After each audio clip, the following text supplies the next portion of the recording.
সালামু আলাইকুম রহমতুল্লাহ বরকত। Young generation এবং স্টুডেন্টদের জন্য যারা পড়ালেখায় আছেন, বিশেষ করে তাদের জন্য খুব গুরুত্বপূর্ণ কিছু কথা, খুবই গুরুত্বপূর্ণ কথা, মনোযোগ দিয়ে শুনুন। অফিস থেকে আসলাম, একটা টায়ার্ড হয়ে গেলাম, ঘুম থেকে উঠলাম, ঘুমাইছিলাম অনেকক্ষণ। তো ঘুম থেকে উঠে একটা পোস্ট দেখে আমার খুব হাসি পাচ্ছিল, কিন্তু সে কিন্তু গুরুত্বপূর্ণ কথা লিখছে। এমনভাবে লিখছে গুরুত্বপূর্ণ কথাটা, সেটাই তুলে ধরতেছে। এখন দেখুন, সে আমার একজন কাজিন, সুদূর ফ্রান্স থেকে সে লিখেছে। তার পোস্টটা ছিল এরকম: কেউ একজন নাকি একটা লেখা লিখেছে, পোস্ট করেছে ফেসবুকে চ্যাটজিপিটির সহায়তা নিয়ে। আরেকজন ওই পোস্টটাতে কমেন্ট করেছে চ্যাটজিপিটির সহায়তা নিয়ে। আবার যে পোস্ট লিখেছে সেইও কমেন্টসের রিপ্লাই করেছে চ্যাটজিপিটির সহায়তা নিয়ে। সে লিখেছে খেলা কোন লেভেলে চলে গেছে দেখেন। আসলে এটা আমার হাসি পেল, কথাটা কিন্তু রাইট।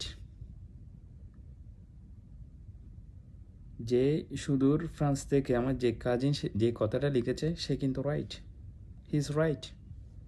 কেন আমি এক্সপ্লেন করতেছি দেখেন। আমরা এখন মিডল এইজে, কিন্তু আমরা যখন ছোটো ছিলাম, স্টুডেন্ট লাইফে ছিলাম, এসএসসি ইউনিভার্সিটি লেভেল বলেন, এরপরে তো আরও অনেক পড়ালেখা যা করছে আর কি, তো ওই লেভেলে আমরা ভীষণ আকারে পড়ার মধ্যে ডুবে থাকতাম। ভীষণ আকারে বলতে আমি কীভাবে বোঝাচ্ছি, আমরা অনেক ধরনের বই পড়েছি, অনেক ধরনের বই, অনেক স্টাডি করতাম। আমি ইভেন ব্রিটিশ কাউন্সিলে গিয়েও অনেক ইংলিশ রাইটারের বই পড়তাম, ব্রিটিশ কাউন্সিলে মেম্বারশিপ হওয়ার কারণে। শুধু বাংলাদেশি বই পড়ছি সেটা না, একমাত্র নলেজ গ্যাদার করার জন্য।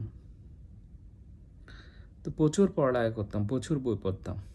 তখন থেকে মূলত লেখালেখির অভ্যাসটা, এই বলার কমিউনিকেশন স্কিলটাও মূলত তখন থেকে গড়ে উঠেছে আসলে।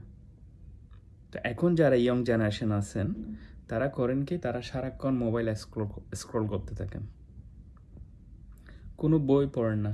তারা কোনো পোস্ট করতে চাইলেও চ্যাটজিপিটি ইন্টারনেটের সহায়তা নিয়ে সেখান থেকে সাহায্য নিয়ে, অথবা কোনো পোস্ট করতে চাইলে, কমেন্ট করতে চাইলে, সব জায়গায় আপনারা চ্যাটজিপিটি ইউজ করেন।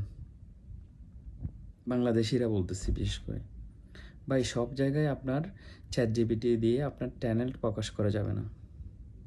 আপনার ট্যালেন্ট প্রকাশ করতে হলে আপনাকে আপনার এখান থেকে কিছু বের করতে হবে নিজস্ব উপায়ে,